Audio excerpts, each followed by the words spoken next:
Cutting ice out of a stock tank. See how thick it is and how long it takes.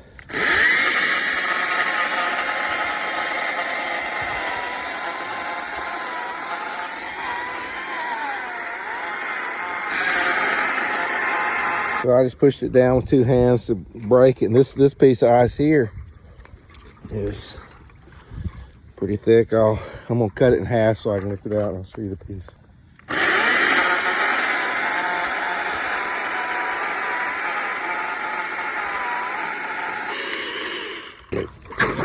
That's a pretty good little piece of ice.